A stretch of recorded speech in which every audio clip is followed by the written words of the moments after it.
in the earth. Even our tallow candles are made from mutton fat, and sheep eat grass, and so turn which way we will, we find that the light and heat on our earth, whether it comes from fires or candles or lamps or gas, and whether it moves machinery or drives a train or propels a ship, is equally the work of the invisible waves of ether coming from the sun, which make what we call a sunbeam.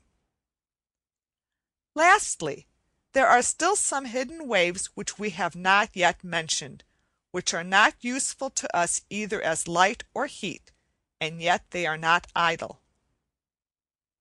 Before I began this lecture I put a piece of paper which had been dipped in nitrate of silver under a piece of glass, and between it and the glass I put a piece of lace.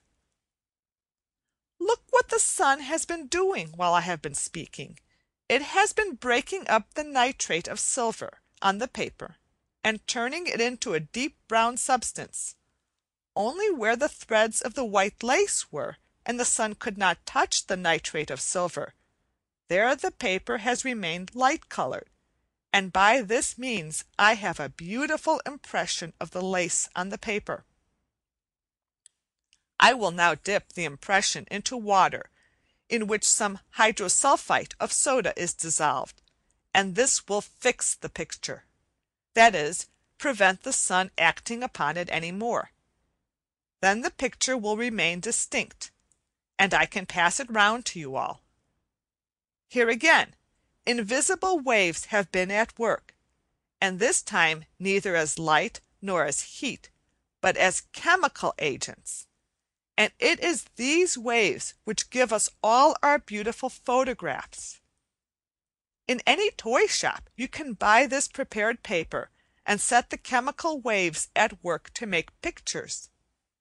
Only you must remember to fix it in the solution afterwards, otherwise the chemical rays will go on working after you have taken the lace away, and the paper will become brown and your picture will disappear. And now tell me, may we not honestly say that the invisible waves which make our sunbeams are wonderful fairy messengers as they travel eternally and unceasingly across space, never resting, never tiring in doing the work of our world? Little as we have been able to learn about them in one short hour, do they not seem to you worth studying and worth thinking about as we look at the beautiful results of their work? The ancient Greeks worshipped the sun and condemned to death one of their greatest philosophers, named Anaxagoras, because he denied that it was a god.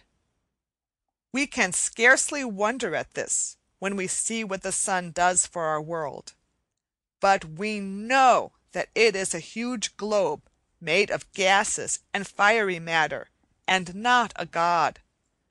We are grateful for the sun instead of to him, and surely we shall look at him with new interest now that we can picture his tiny messengers, the sunbeams, flitting all over space, falling upon our earth, giving us light to see with and beautiful colors to enjoy, warming the air and the earth, making the refreshing rain, and in a word, filling the world with life and gladness. End of Lecture 2. This recording is in the public domain.